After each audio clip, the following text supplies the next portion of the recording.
Kasih, Bridget. You've been listening from the Yes. three panels just now. I think you would like also to share to add further. I believe that you have your own focus group as well. And probably also you want to take a different route from them, I suppose.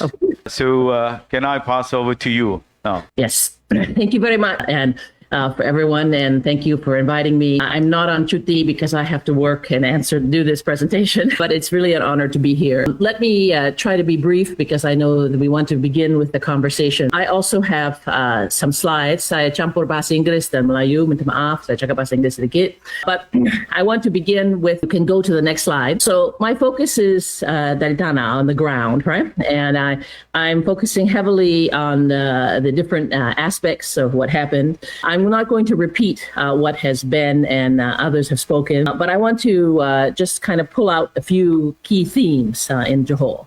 The morning of the election, I remember I received a phone call from Datuk Seri Zahid, and he asked me, "Berapa kursi?" And I said, 48, 48. And it was tetap, but it was also the situation where tadi Hisham spoke. It's like jelas dari Negeri Sembilan. There was no losses for BN. The average majority was 39%, and sama juga dengan Negeri Sembilan, 40%. But there were tough wins on the ground. Jentera, Perling, Bukit Batu, very close margins. Even seats like Tangka, you could see, I think it's very important to understand the campaign was very fluid. The 2 weeks, it could have gone different ways. And this is a very important question. Anda menang atau mereka kalah? Did they lose or did you win? In many ways, they lost. In many ways, you also won.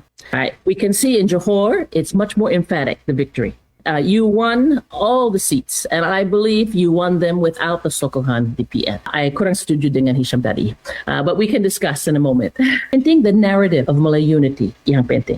The narrative allowed people an umbrella to come back to support BN from 2022. Juga, I think we can see from the results the swings, and of course we've heard a lot about the youth swing. But the other swing that is very important that we haven't discussed is also among women. Have coming back to BN in this area. So we will discuss this a little bit further. Negeri Sembilan results.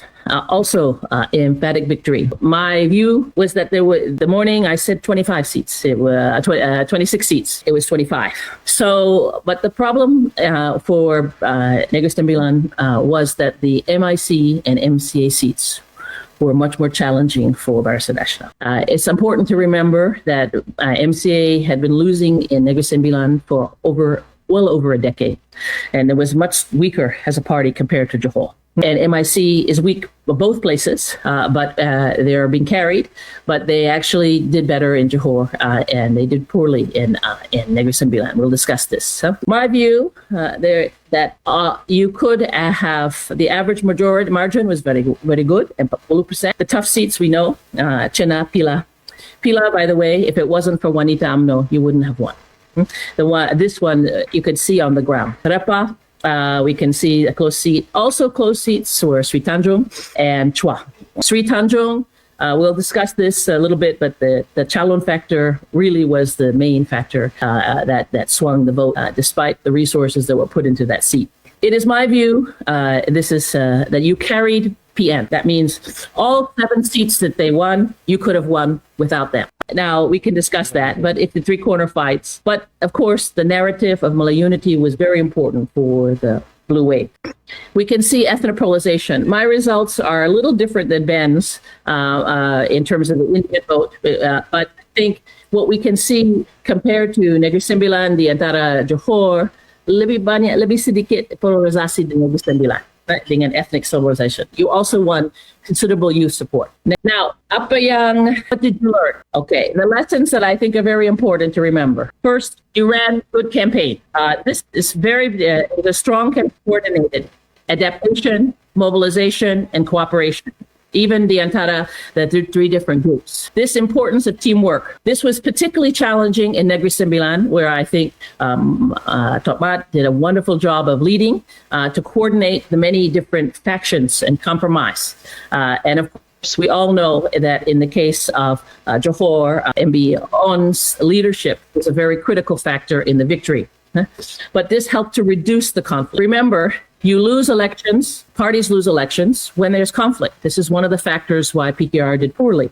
They have a conflict inside their party. And in the case of BN and UMNO, what we saw is reduced conflict, and this had an impact on the ground for the results. The second thing, and this picks up on Shaza yang tadi cakap, in that issue of competency. It's important to recognize that BN is the one who had a manifesto early, and the other manifestos were weaker, and even PN didn't have a manifesto. They just tambah sedikit, especially adding on a little bit, basically carrying and building on the base of BN in these two states.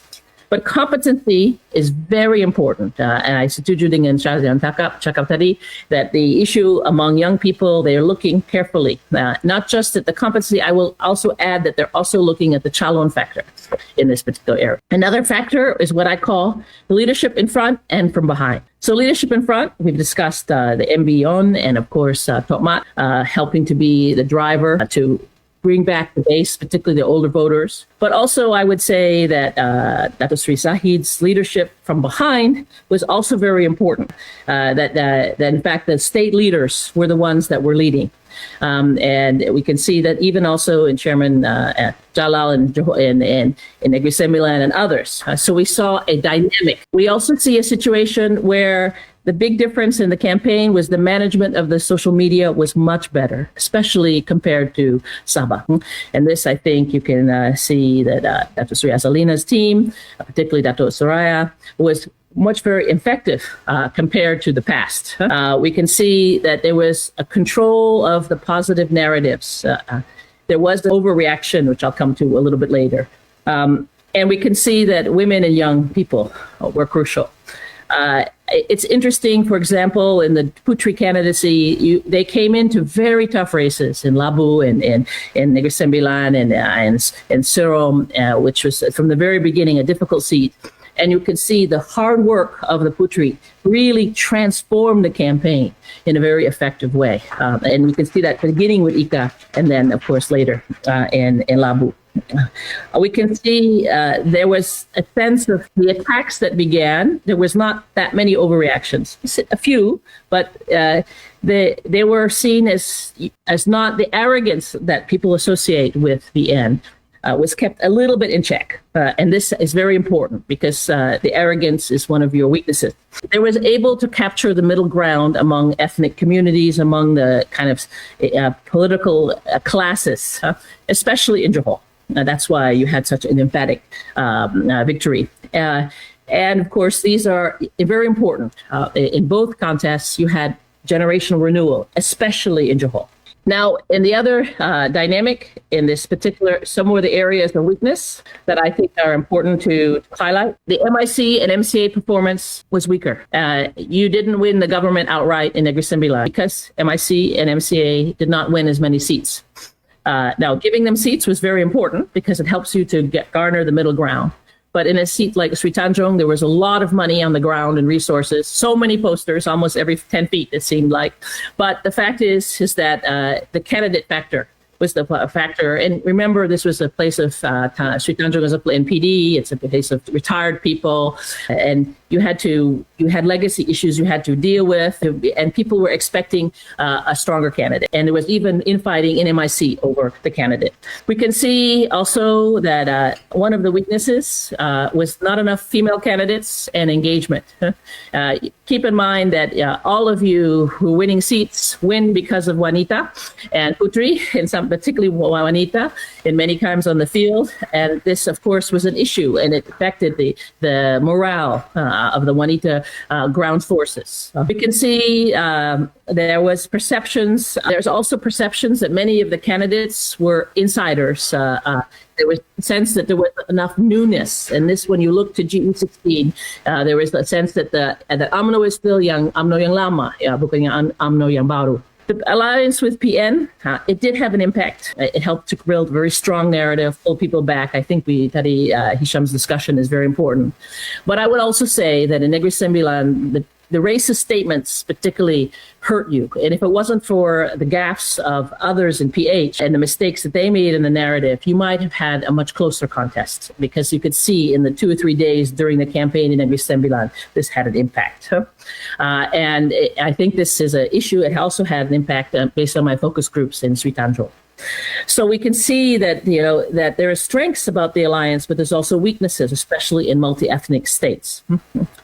UMNO still continues to face persistent questions about corruption. And these are issues that the party, in particular, BN as a whole, but UMNO especially, and the challenges of legacy issues. In both places, you were able to capitalize on the conditions and the strong performance in Johor, the weaker performance, the stronger legacy of Tok Mat's leadership in Negeri Sembilan helped to overcome that. But nationally, this is something that will be a challenge. There still was a lack of a new UMNO brand as a whole, although there was more of that in the case of Johor. Now, we have some issues of the questions of reaksi and the main points. You have a situation of whether or not you want to try to continue the middle ground or you continue a strategy of ethnic polarization. The beza dengan di antara Johor dan Negeri Sembilan is that you see more ethnic polarization, especially in the Chinese votes. Something is tactical, and it matters by different states. In places like Perak, it'll be very challenging. In places like Pahang, ethnic polarization may work to your advantage. These are things that have to be assessed at the state level and thought more carefully. The role of the alliances, the narrative is strong among the Malay community, but it has a variable, different electoral impact. And you've also now seen, and I'll talk about this, I expected a pendulum swing where in the very beginning of the election, Hayunan Bandung, from Johor to Negeri Sembilan, but it didn't happen then. It happened lepas Negeri Sembilan. You are now in the pendulum swing in the backlash. So there is now a strengthening attempt of trying to strengthen Pakatan Harapan.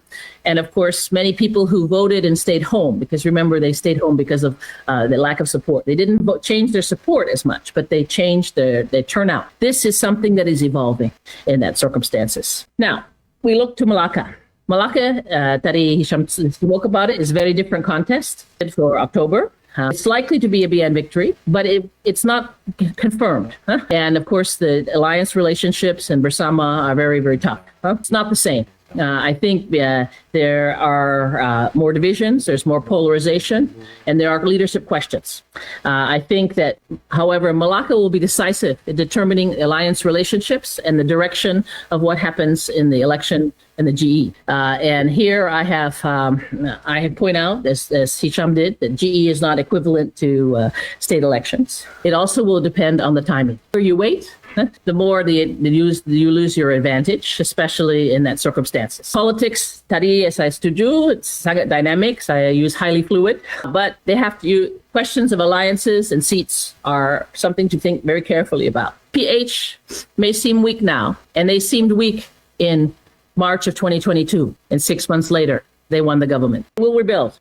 And the responses to the backlash has meant that UMNO is now the main target, and BN is the main target. And there has still been no meaningful reforms to the party and reasons to win. Tadi saya tanya, did you win or did they lose? Question is, what will you tarik? What will you bring to the equation? And of course, the questions of candidates. So I have done a little bit of an analysis, and I saw Hisham also I saw his earlier on Twitter. This is looking at the current seats and what are the projected safe. Now, PH is in trouble, especially PKA.